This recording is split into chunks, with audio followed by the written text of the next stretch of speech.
welcome everybody to another in our series of conversations with some of the top leaders in the sector.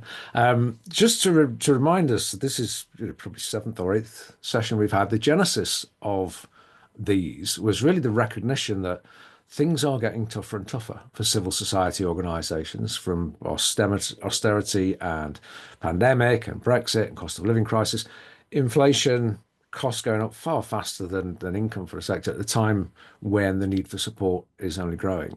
So clearly, traditional models of charity under extraordinary pressure.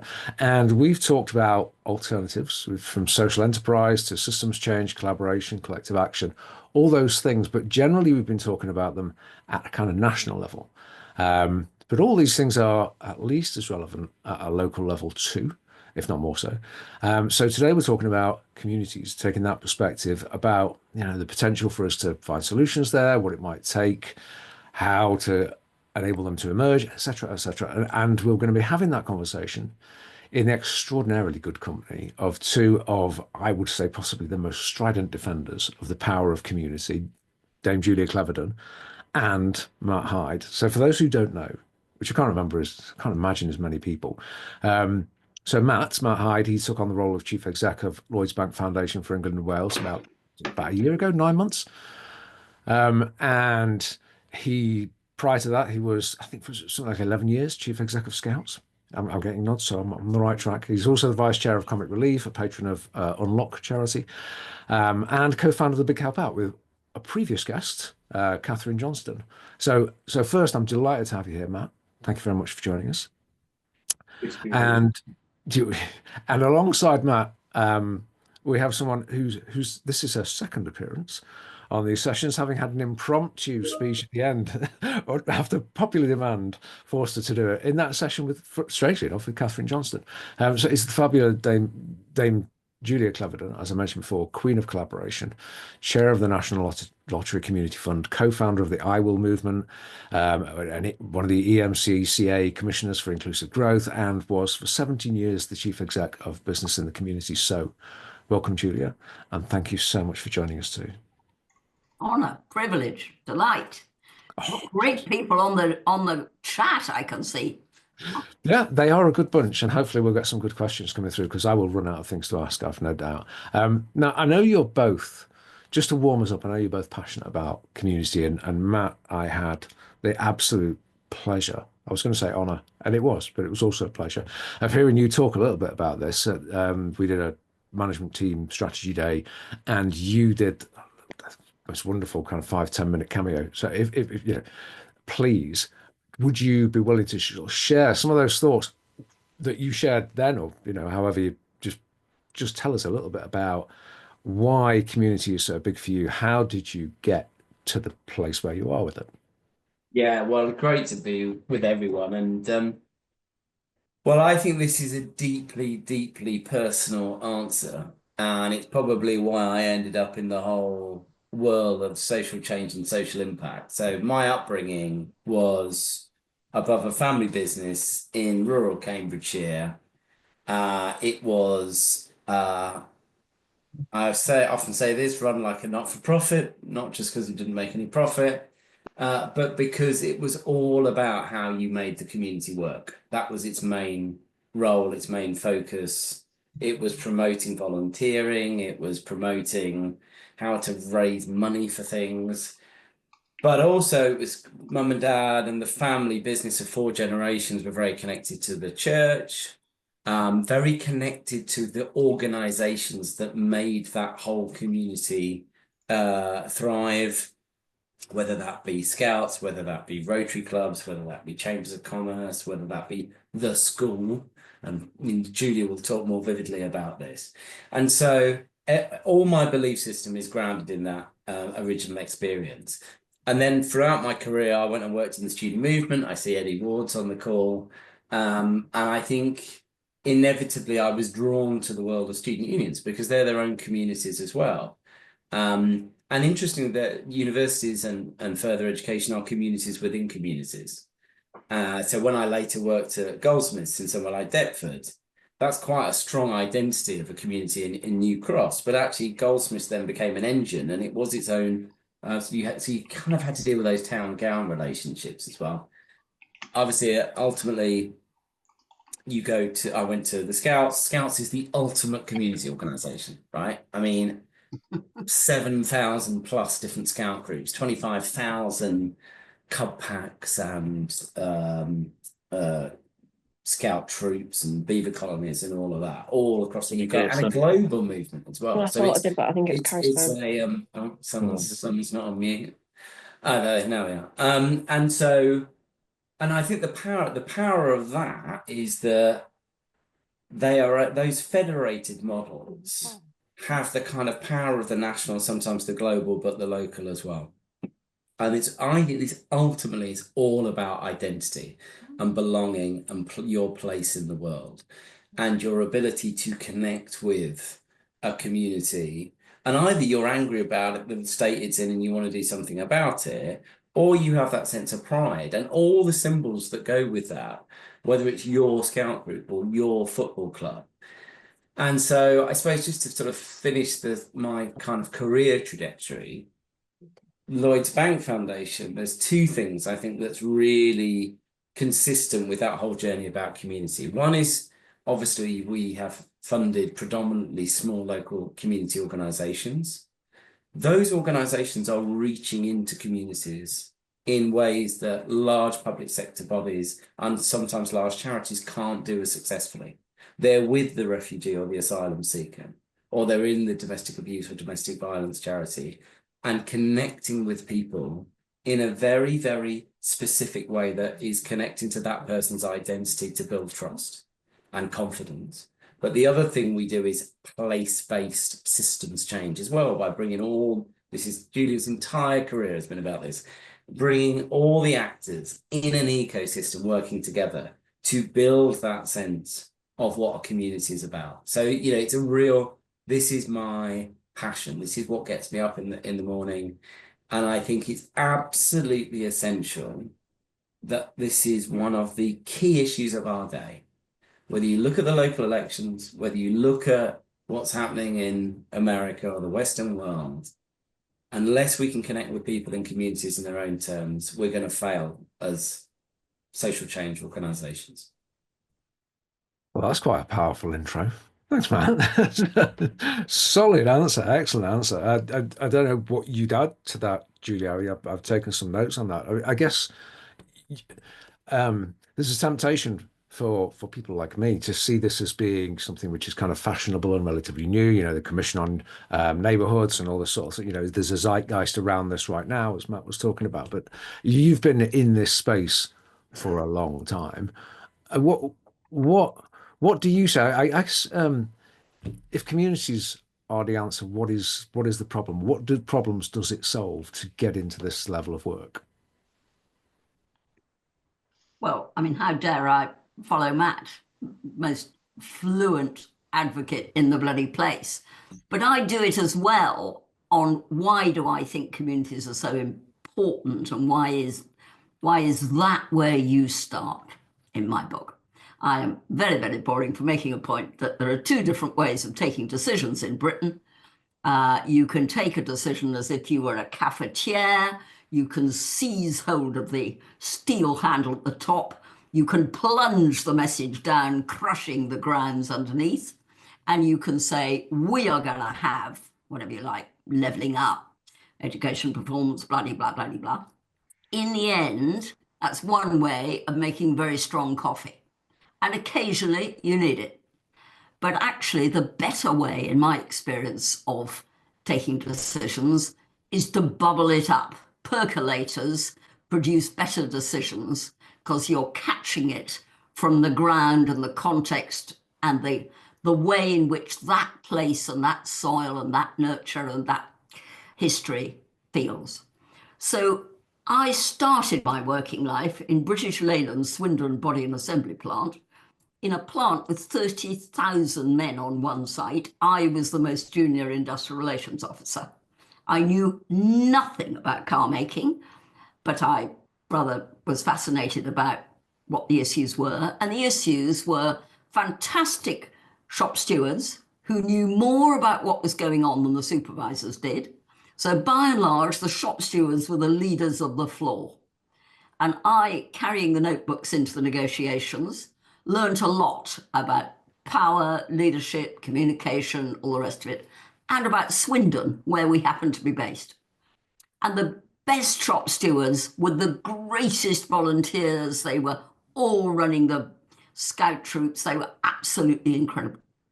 And then I went on through a career at the Industrial Society, all about two-sided bodies. How do you communicate? How do you consult? And then on to business in the community, where I spent 20 years, probably rather too long, trying to see how do you get companies to make more impact on society in their workplaces, their marketplaces, their environments, and their communities. And the thing that I learned from that is that actually the private sector have an immense capacity, because they are thousands of people, to make a difference if you can get the humility that they don't necessarily understand it all. They are not the private sector down a rod, stand aside, let's just sort out this education stuff. But that also people were really engaged if you could find the things which floated their boat. If they were great fishermen, go and run the fly fishing course for X, Y, and Z. If they were incredibly good diplomats, get them on to whatever it was. So I learned a lot at Business in the Community about the stuff that you can deploy, encourage, put in to help get one sector to make some difference. I'd have been a better chief executive of Business in the Community if I'd done the next bit of my life before, because I then set off to work in Burnley, Burslem, Redcar, Middlesbrough, all the places where the then Prince of Wales, now the King, wanted to get his charities to work collaboratively together. So I spent 7 years in Burnley. Only 80,000 people in Burnley. I swear I'd met most of them by the time of 7 years. And I learned so much about the fact that you couldn't do it just getting the private sector engaged. You'd got to start on the percolator, the bottom up. Where were the community entrepreneurs? How do you get wind behind their sails? How do you cope with the fact that democracy means that local authority, of course, has got to be seen to be winning? And therefore, how you get local authorities to work in partnership with other people who may not necessarily share their view. How do you get those partnerships to work? I learned a lot about that.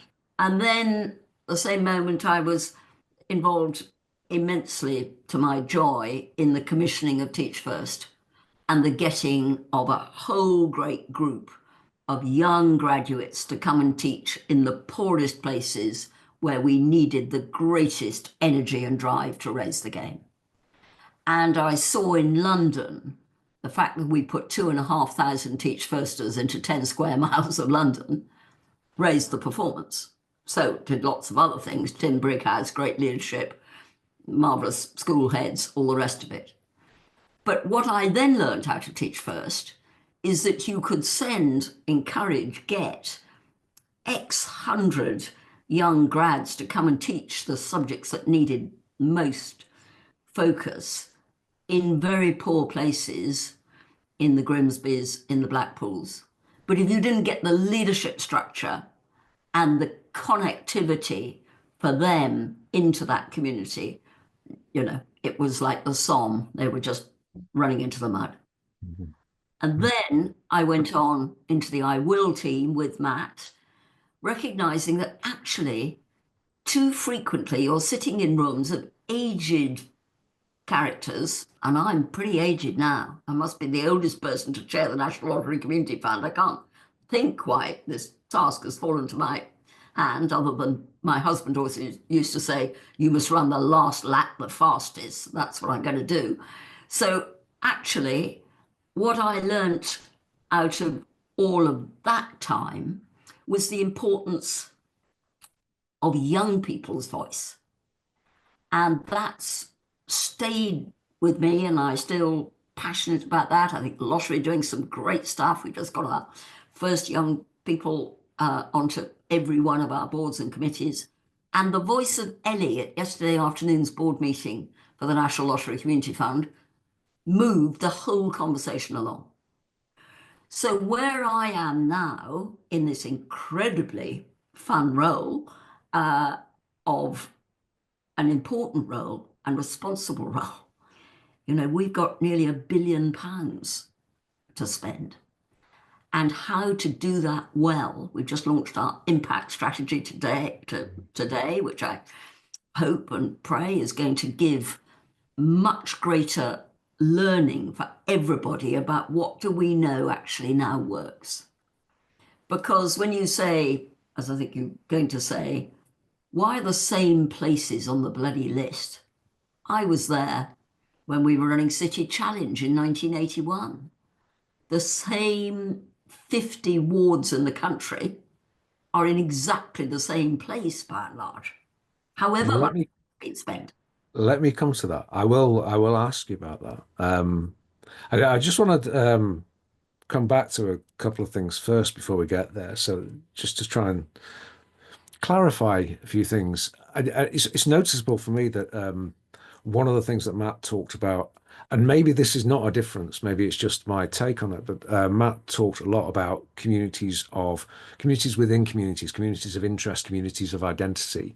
And I think the examples that Julia you talked about have more been around Place. locality, that all these different places, 10 square miles in London for X, Y, and Z. So I just, Matt, your reflections on that. I mean, community is a bit of a slippery word. What is it for you? Well, I think to use some of the policy jargon, I think it depends whether we're talking about social bonding or social bridging. So when people come together with a common purpose or aim or identity, that is about social bonding, and people feel better, and all the health benefits you get from that, the mental health benefits you get from it, the reduction in loneliness, the fact that we've got someone we know who can look after us and love us, and all the things that we need to make us human. I think the challenge for our age is about the social bridging, and how in an age where algorithms are pushing us further apart, do we build communities that come together? Because actually, you know, sometimes you can talk about community in quite a dewy-eyed way, and like, you know, it's all about, you know, if we just empower communities. Well, guess what? People within communities disagree. There are people in there that don't all share the same values. And on big issues of our time, there will be people within communities who fundamentally are, not only do they disagree, they are almost incapable of coming together to break bread, to understand how you bridge. And so, you know, the question for me, therefore, is what do you do in a policy term or as a funder or all the kind of, if you're a local authority or whatever, that starts to break down those barriers and bring people together? It's one of the reasons why Catherine and I worked on the Big Help Out. It's why Eden came up with the big lunch. You know, you get moments like this week where VE Day will have brought, you know, it seems appropriate talking about this today, for heaven's sake, you know, that is bringing people together across a divide with a common need. Sport is brilliant with this, culture, public culture, art, all of those things that give us some common identity, and that has that sort of excuse almost to talk to people who are different from us. The school gate is so important. Schools are so important. Youth organisations that bring people together, that subtly get you involved and just shift the behaviours in a way that's more pro-social. And Julia's absolutely right. This is about what the role that businesses can play. We, as you know, Martyn, we are having incredibly exciting conversations with a bank that's got 65,000 staff in their communities. And whatever AI looks like over the next 10 years, what's the high street going to look like? But those staff are still going to be in communities. And what does it look like with 27 million customers across Lloyds and Halifax and Scottish Widows? And how can we embrace technology to connect people within a community? So, you know, one of the people, in fact, of which there are a few books behind me, is by Robert Putnam. You know, Putnam was absolutely bang on about the building of social capital, whether it be in bowling alone, but more recently in the upswing, where he talked about the kind of this period of me to we to me, when he looked at the last century and said there was this drive for individualism that then pushed towards a coming together of community, where people looked out for each other, where there was a spirit of reciprocity, where there were obligations that we have for each other within a community. And guess what? There were positive health links and there was positive links to the economy. And I heard him speak at the RSA the other last month, probably about last month or the month before now. And the irony was it was all about social connection. And because of the fire at Heathrow, he couldn't actually be there. But anyway, put that to one side. So, but one of the things he talked about was when he was asked on this big screen from Harvard, what were some of the ingredients that pushed that community, that sort of the sort of society building? And there were some obvious things around. It was driven by morality. It was by people saying, do you know what? We're not happy with this level of poverty and inequality, and we've got a responsibility. And some of that was driven by faith groups and others. But the other thing, just finish this point to bring it back to what Julia was saying. It was young people. That was interesting for me. It was young people who drove this new way of doing things. Now, as we look to the future, what is community building going to look like? The problem is sometimes when we have a debate about this, we think about what it's going to be like in the 1950s of garden fetes and things like that. Now, that may be okay for certain parts of the country, but in the areas that Julia's talking about, how do we build a different social compact where people have pride in their place? And it can be done. Manchester is an example of where it can be done. And it took investment, and it took leadership, and it took a working ecosystem. They were some of the ingredients.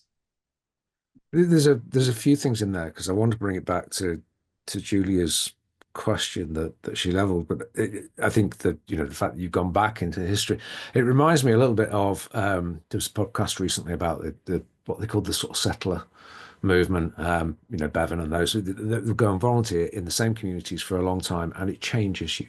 You leave there with a different perspective, of much more sort of an enriched perspective, having been in those communities, as you were describing there, Matt, that sort of bridging. But the fact that we have known this stuff, people have been focusing on this stuff for decades, it does bring back to, and I think you highlighted it a little bit, Matt, with young people, and times are changing, the context is changing. But I don't know if we've really answered Julia's question, which is, if we've been talking about this stuff for a long, long time, it's been on the agenda for a long, long time, why haven't we cracked it? Or have we cracked it and I just haven't noticed? But I guess, so Julia, back to you with your question. What have we learned for 30, 40 years of doing this stuff? What do we know? How can we make communities better? Well, it is, I hate to say, it's all about leadership. And the reason that Manchester has achieved what it has is because it had two of the greatest leaders in civil service experience and in business experience. I always think about Manchester that, funnily enough, we set up the Northwest Business Leadership Team in 1986 at Business in the Community, and that pulled together the 30 business leaders who straddled Manchester and Liverpool. So marvellous row about where the bloody hell airport should be. But actually, there was a sense across the Northwest that this was a really important place that businesses did business in, Granada and blah, blah, blah, and they would got to work collaboratively together in that patch to make things happen. Now, to some extent, I mean, I'm rather drawn to the view that every time governments arrive and put money in a large way, we're City Challenge, we're New Deal for Communities, we're the Levelling Up Fund, we're this, that, and the other, because they're always on a political cycle of 5 years, and it takes 10, 15, 20 years to really turn the trajectory of places, in my book, in some ways, the government money is a distraction. What works, in my experience, I've been in Blackpool for 10 years now, and my God, we've got a long way to go, but we're on the foothills of understanding that you'll never promote Blackpool and make Blackpool more promotable unless you get a public-private civil society partnership together to say, where do we want Blackpool to be? What do we want? We're the most incredible place, Blackpool. Where else would you find 2,500 magicians practicing their dark arts for a fortnight? I mean, it's the most culturally creative, mad place you ever came across. But it's at the top of, well, has been at the top of every single stat. Highest level of drug deaths, highest level of kids in care, highest levels of X, Y, and Z. How do you tackle that? £386 million of new money has come into Blackpool in the last 7 years. 90 million of that is government, because Michael Gove decently said he would do something about the housing, which is a big problem.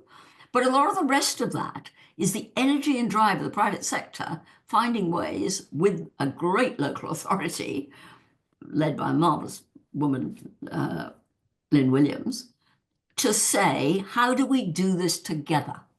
Now, have we done enough to get the people of Claremont into work and to tackle the pretty persistent, incredibly challenging health situation? No.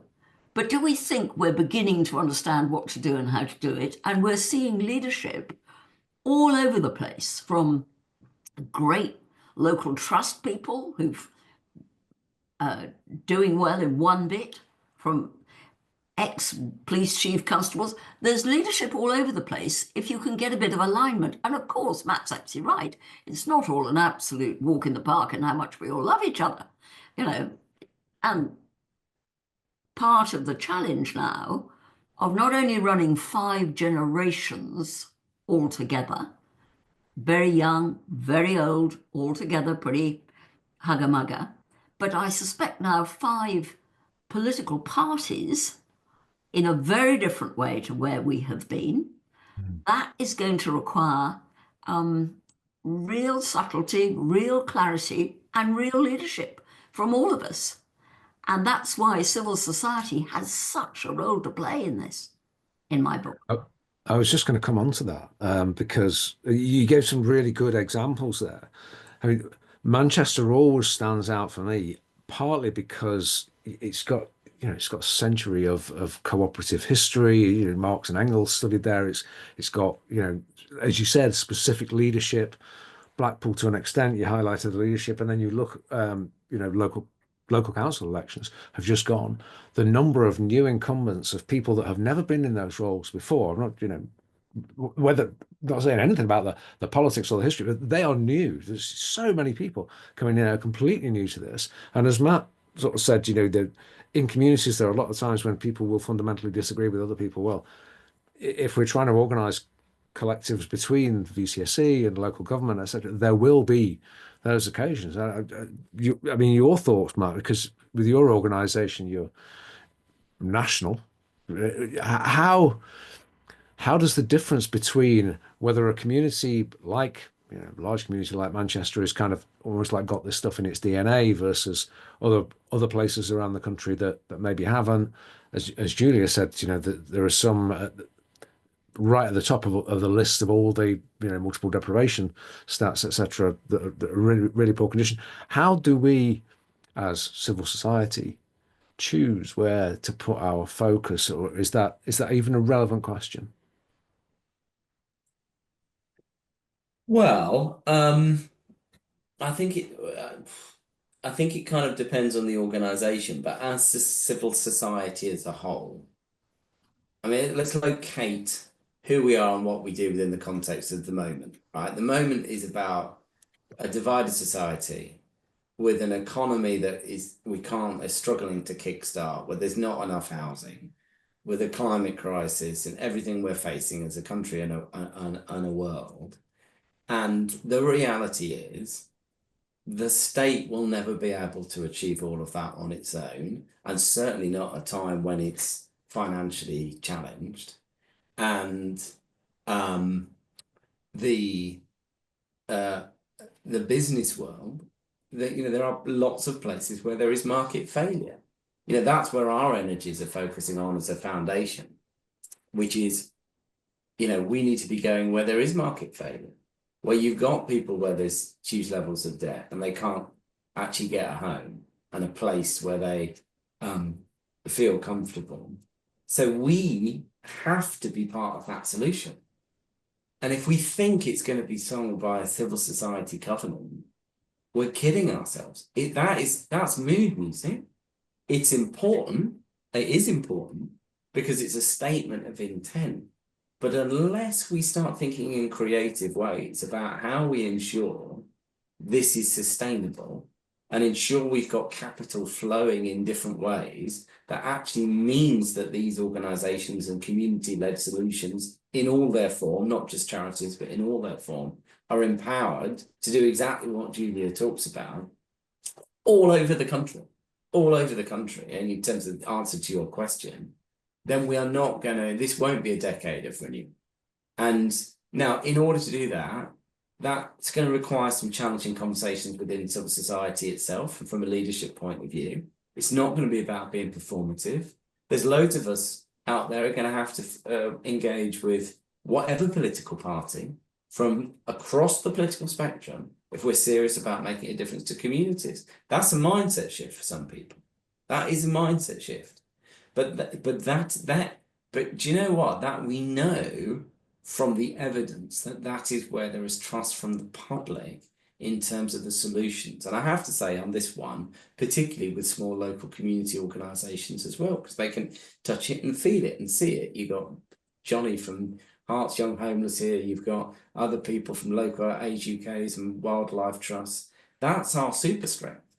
But we've got to find ways of making sure there's capital flow in different ways. I mean, I talk about financial capital being about the money that flows in, both from not just the bank in our instances, but from customers and as well. Human capital, volunteering, giving time, and physical capital, buildings and things like that. But I mean, I do think there's also that sense of everywhere's got a story. I mean, 2 weeks ago, being down in Hastings Commons, which starts with someone being frustrated that there's a building that's, empty and permanently being empty. And if only the community got hold of it, they could do some co-working spaces and they could put some affordable housing. That works. They generate a return. They get the next building and the next building. And suddenly you've got 15 buildings and you've created an ecosystem. But all of that, when you talk to them, their sense of narrative is so strong about these were the kind of, the chalk caves where there used to be smugglers, which now they asked the youth club what they wanted to do. Well, they're now, as a result of that, building an escape room that's going to generate income, and the young people are contributing to it and learning skills. These are new sustainable ways of building inclusive communities, and the government should be the enabler of that and put serious amounts of money, not tiny amounts. You can't do neighbourhood health on the side of the desk. You've got to genuinely shift money from acute into communities if you're serious about it. And it's cross-sector, again, as you just described there, with social enterprise as well as enterprise and business. So, Julia, just picking up on that then, I think you were talking about we're in the foothills in terms of learning, and there's so many things starting to learn, particularly from the 10 years at Blackpool. How do we get off the learning curve? How do we start to scale some of these solutions? I think I'm always inspired by going to places and finding the social entrepreneurs, whatever the language is for them now. We used to call them community entrepreneurs in the old days, apparently social entrepreneurs now, who actually have got a grip of St. Neots and are busily sorting out what the hell to do. And the lovely woman in Wrexham who's busily sorting out what to do. And that mayor who didn't get in to be the mayor, but by God, what he's done in Grimsby. So actually, am I worried about the core cities, as the Labour crew used to call them? Yes and no. I think actually some of them now, and it's been fascinating being on the East Midlands whatever I'm on commission, looking at what Claire, the mayor, now with Nottingham and Derby, because apparently Leicester won't play, but all right, Nottingham and Derby show quite a lot of people.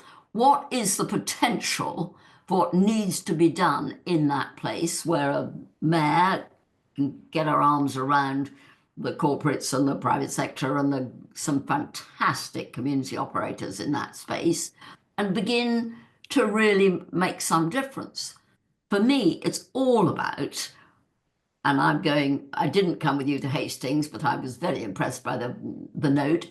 I go to Plymouth to have a look at the nudge team on Wednesday. These things are now beginning to be really serious. And I'm with Matt entirely. I mean, whether the lottery can help, I'm pretty clear that we should be looking at really scaling up what is happening to the public buildings of Britain, which are sitting in a high street. They're no longer being used by the courts. They're no longer being used by the local authority because they've moved to blah, blah, blah.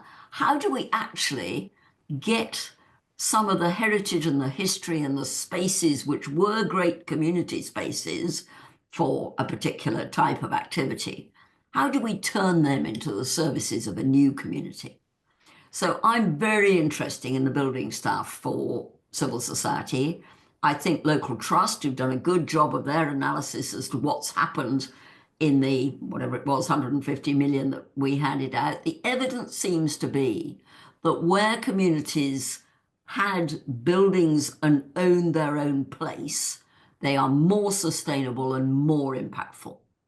The other thing I would absolutely be doing, and I think there are signs that this might be happening, is that for me, schools are such a critical part of every community. If you really look to what happened during COVID, where you'd got fantastic primary head teachers, we knew that that community and those families were safe because that primary head was busily sorting out how to get it to happen.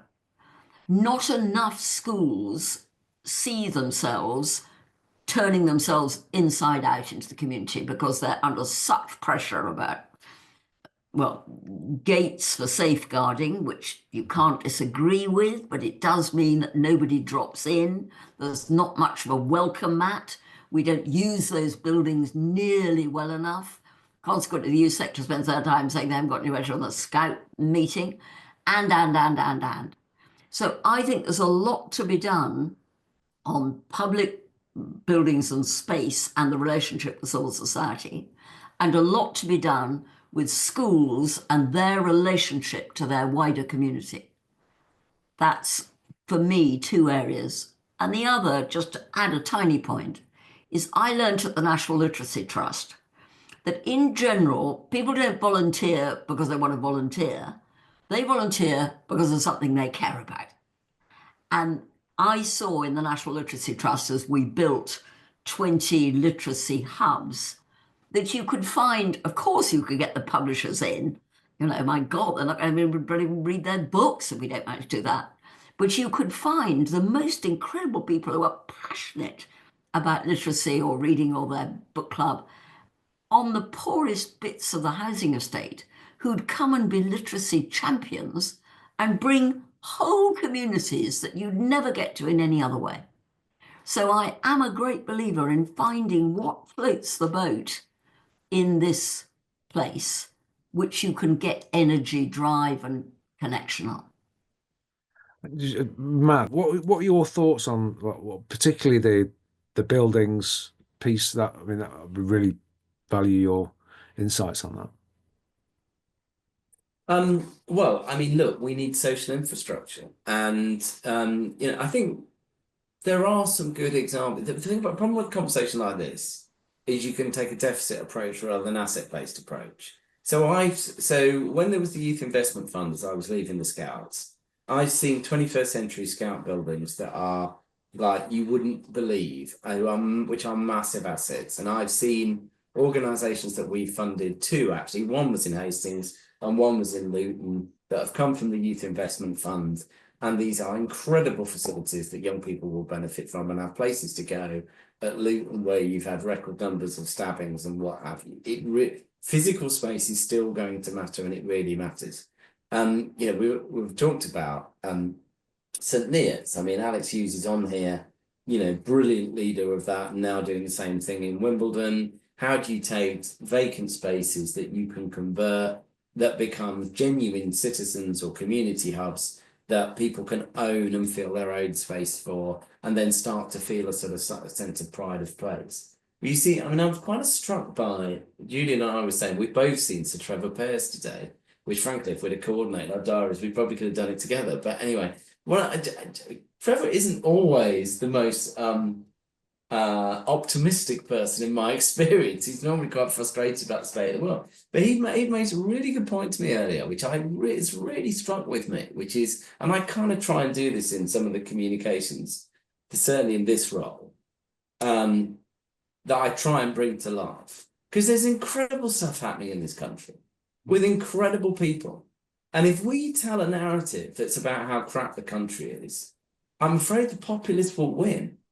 Because a populist agenda is driven by saying how dreadful it is. That doesn't mean to say there isn't inequality. It doesn't mean to say that there isn't stuff we should be angry about. It doesn't mean to say that there's levels of poverty, whether it be food poverty or mental health epidemics or what have you. And we do have to roll our sleeves up. But I think if you start from a positive vision about what the country could look like and what communities look like and go to it on their terms, they can start to see it. It's interesting, even you look at some of the Independent Commission on Neighbourhoods, and the research they've done is quite interesting. People do know if they're in a community that isn't functioning or working and where it needs investment. They know, they get it, they see it. But I mean, again, to go back to one of the phrases that Alex on the call uses, which is a Tim Smith phrase about you've got to find the angry lovers. People who love their community, but are angry about the state it's in. But in order to do that, you've got to give people agency. And so one of the local trust findings is if you're going into a community, and interestingly, where I grew up, which used to be a thriving market town and then became an area of deprivation, was one of the local trust areas. I mean, I went back home and mentioned this to my father, and he said, oh, yes, I did all the consultation. It's like, he never mentioned it to me. But if you look at those, it's where it takes longer because you've got to start to build social capital. You have to start with some of the basics. It's really interesting that when local trust went into Ramsey in Cambridgeshire, it was in a bit of a state. I got a message this week that on Facebook, that says I'm one of the few people still on Facebook, that said they've got the scout groups reopened. And I think these things matter because they are symbols of culture and community building. And suddenly you've got a different way of doing business that isn't transactional, that isn't about whether you've ordered something on Vinted or Amazon or what have you, but that is about a community building something together. I'm just going to pull these things together and then I'll come to you, Julia. It's just there's a couple of things that you said around finding connections of interest. You gave the example of people who like fishing, and there's notes in the chat around what people care about in their community. And I think it was that I was thinking about angry lovers, Matt, because you've mentioned that to me before when Julia was talking about the people who are really passionate about certain things. It feels like that shifting a mindset from deficit to asset, from what's wrong to what's possible, and to what people will contribute the energy to solving is just so important to this. I don't know if that's where you were going to go, Julia, but I just wanted to land that point because I think it's so strong and it's emerged from what you've both been saying. Well, I'm absolutely with Matt. My God, talk about accentuate the positive. And one of the things that I think the National Lottery Community Fund we can do much more than we have done is to actually illustrate what great and fantastic work is going on. I was in Northumbria, Durham, Cumbria gathering of all the village halls across that patch, where we'd put £1.5 million down, 500,000 into each county, to do what we could in support of their community spaces. I have never had such an encouraging and funny day as I had in Allendale, listening to the trustees from Cumbria and the Village Hall movement there saying, well, we're nearly all Sellafield men. So we're very, very good at health and safety. And I can tell you, you may not change a light bulb in our village hall without 2 hard hats and 5 people carrying the ladder.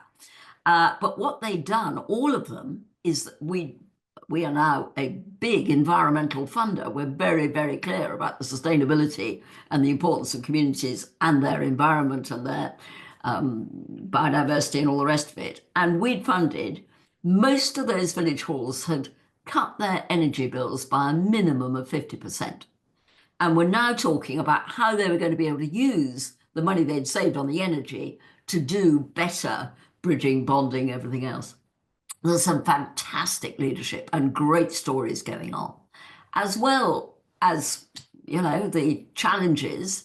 I do believe, having been to the VE service this morning and been deeply moved really by just thinking what that generation 80 years ago faced and what they did and how they led and aligned and just kept on trucking. The problems that we face cannot be so difficult that this generation together, and civil society has such a role to play in finding a common purpose, finding the practical tasks, finding the things that lift the heart, that connect and bond and bind and all the rest of it. That's why I'm so passionate about this.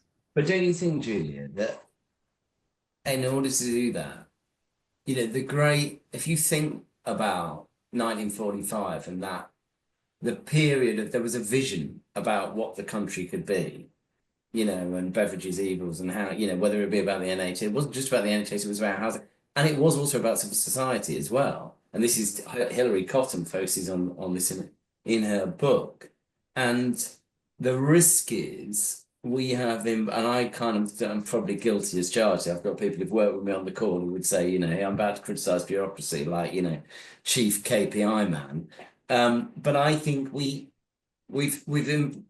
lent so far into risk management and technocratic solutions that it doesn't get cut through in a way that needs to be retail with people on the doorstep. And, you know, if nothing else, I would be saying, if I was in number 10 on DCMS, I would have a washing line of initiatives which are all about bringing the country together and having that in a coordinated way that demonstrates that, because you've got to build it. But my experience is, if you build it, they come. I think we are pushing against an open door here. And when you see these things that are community-driven things that pull people together, I remember Claire Kennedy from PPL tells a very interesting story about how, and some of you with a little bit older than me will remember that, I think, was it Michael Heseltine, when they started looking at Liverpool, one of the first things she said they did was a flower festival, and it didn't cost that much, but basically loads of people went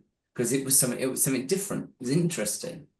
And I think, you know, one of the things we don't talk about enough is joy and fun and just bringing things that give people a little bit of excitement and interest in their lives. That's why we all get excited when it's the World Cup or the Olympics or what have you. You've got to invest in and that's why the cultural stuff is so critical. And that's the area I would so often start in a community about what's the fun, what's the connections, how do you bring people together? Well, I think we're violently agreeing, but what are the poor punters listening to all this thing? They're sending in frightfully good, powerful questions in on the chat.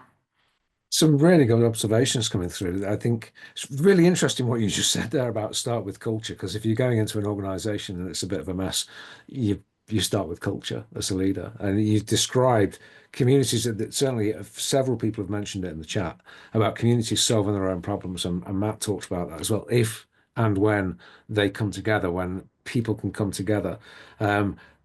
But going back, I think, Julie, you've mentioned it so many times, the word leadership. Leadership is key. Sort of that the ability to involve across sector, to work, to bridge across divides, inclusive, positive vision.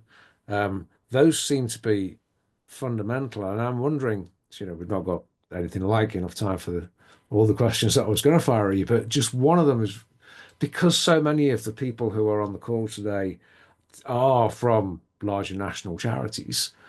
What is the role of could the national VCSE organisations be doing to really start to put some accelerant into these spaces? Oh, Matt. Well, I mean, I think you've also got lots of small charities on here as well, and they should play to their super strength of reaching the parts that other people can't reach, and to connect locally, and I think be part of that partnership. I think there's a question we've all got to answer about how do you get money flowing through differently, because it's not that I still dispute the fact we don't have enough money. It's just not in the right places. And I think the NHS is a classic example of that, where in my view, I have seen there's some amazing people doing incredible stuff in ICBs and ICSs, but there's a lot of protectionist behaviours, and that needs to be broken, and money has to flow down if you're really serious about pushing money into communities. That's on the small charities. On the large charities point, look, I've run both, and it's really hard running a large charity. I'm not in the kind of school of small charities good, large charities bad. There are good and bad examples, and there's plenty of amazing examples of both. I think, and you've done lots of this, Martyn, on systems change, and you've talked in lots of these talks. I think that knowing what I know now, and it's slightly different for the Scouts, because by its very nature it was 8,000 separate charities, and that comes with complexity and risk and difficult to manage, and it's all a bit messy, but it's incredibly powerful because it's got tentacles, and it has that sort of the double benefit of having a big brand and a local ownership. I think I would, for some of those more large service delivery organizations, be thinking about how can you convert it to be more like a movement and more like a network, and less like a big monolithic machine that's focused on numbers. And I know that's easy to say, and particularly when it comes to risk management, because, gosh, do you really want loads of volunteers doing these things? So it's not without risk, but what are the measures that will ensure you've got that local community ownership? Now, some of them are doing this already. We've got lots of brands you could point to. If you look at what Macmillan are doing, they are talking about shifting towards communities. If you look at what Mencap are doing, that it's a community model. So there are people looking at this already, and I think they, in the long term, will succeed in terms of relevance, because those communities will have that affinity and care because they can touch it, see it, and feel it. And it's not just another brand that could be, anyone. I mean, it could be anything. Is it making a difference to my life? And can you manage those services when you're so far detached from the actual local? And if not, what are the ways you can create speedboats off the supertanker and invest in a way that is going to genuinely shift power and listen to people and the diversity of communities on their terms? Helpful. Thanks, Matt. Julia, I noticed that your eyes popped up when there was a question from Martyn on the business side of things. So maybe the same sort of question to you in terms of businesses. How do we as VCSE organisations engage with businesses, and how do businesses contribute to the whole community space? Businesses have an immense power to help civil society. And I think they've slightly got stuck running charity of the year. Here we go again, blah, blah, blah, blah, blah. And of course, I want their money, But actually, I want their time, their energy, their brain, their IT departments, their skills, their AI knowledge. I want everything they know. And for me, it's always been about disentangling the most senior leaders I can get in through the bloody door to, disentangling what drives them, where were they born, who were they married to, where did their jobs begin, were they part of blah, blah, blah, blah, and then try to get them to do one thing, to come and have a look at something that I think they might be able to help. And in the days when I ran Business Community, and I think, thank God, we're doing it again at Business Community now, we ran 15,000 business leaders onto Seeing is Believing visits. And the cynics say, oh, I see, come and have a look at the poor in the zoo. That's absolutely classic, Julia. And I would say, well, I'm sorry if you feel like that, but let me just take you through business behavior which changed as a result of that. Sometimes what they need is a real joke to be told. Right, child poverty, when you last look at the figure in 2004, was X. 2025, it's now Y. That is why the Greg's Breakfast Club's operation matters, and Greg's have done a fantastic job. What are you doing instead of moaning on about we've got a million NEETs and we can't seem to be able to sort out how to get them in through work in spite of the great work of Careers and Enterprise Company and Youth Futures and all the rest of it? They've got to see themselves what their interest is and what they can uniquely do. And one of the great things with corporates is to try and get them to do what only they can do and not what five mates who are doing, W.H. Smith are doing a very, very good job with the National Literacy Trust. Every Gruffalo copy that is sold, they'll give us another one to go into the school libraries in the schools that haven't got them. That's what W.H. Smith can uniquely do. But what this business will do, particularly the ones which are now saying, we don't mind where you work, you can work wherever you like. Right, lovely. If that's the case, your employees, what are you doing to encourage and support and find out what they are doing in the communities in which they're now in for 24 hours a bloody day? They're not going to spend their time coming in on the train to wherever your head office is. So I'm a great believer that corporates have so much more to give than the money. And money follows hands, in my experience. So we should be getting the hands in, and then more will come. And it's nobody budges me. This is a hell of an argument for employee engagement, loyalty, all the rest of it. If that's what the battle is about, why are we not doing this better and more? I couldn't agree more. I am just stunned that the time has now gone, that we have enough to talk about. We have to stop. We could go on for another. Thank you so much. Certainly, particularly, that last advice and those great insights. I will take away things about angry lovers and schools and the role of leadership, the connections and the interests and finding those and building on those, the cross sector. I will take all of this away. It's absolutely rich with insight. Thank you so much, both of you. There was one question about child poverty and food poverty in particular. The reason I didn't raise that is because next month, in 5 weeks' time, actually, on Tuesday, the 10th of June, and the next In Conversation session is with Emma Revy from Trussell and Julie Bentley from Samaritans. So the two of those together talking about that balance between alleviation and prevention, how you navigate that as a chief exec, but particularly in their situations of chief execs of collaborative, dispersed, federated style organizations and networks. How on earth do you manage all of that? We'll be finding that out. So hopefully many of you will be able to join me for that. You can register for now, and I'll send a link out when I send the video out, which should be sometime next week. But all remains for me to say is, Matt, thank you so much. Julia, thank you so much. I hope you've enjoyed it. Can I say one thing, just Of course to you round can. up? Please do. This is a big week, I think. Well, certainly for me, because I'm going to the birthday party of Dame Julia Cleverdon this Saturday. It's her, you won't believe this, that it's her 75th birthday. It's like It's basically like Live Aid. She's getting all the 1,000 magicians down from Blackpool. She's got former government ministers DJing. I mean, it's like something I've never even. I mean, I'm so excited.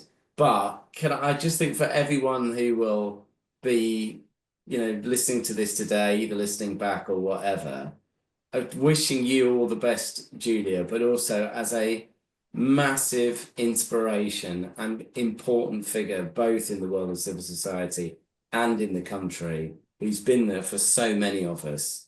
I just couldn't leave this meeting without saying a massive happy birthday to you.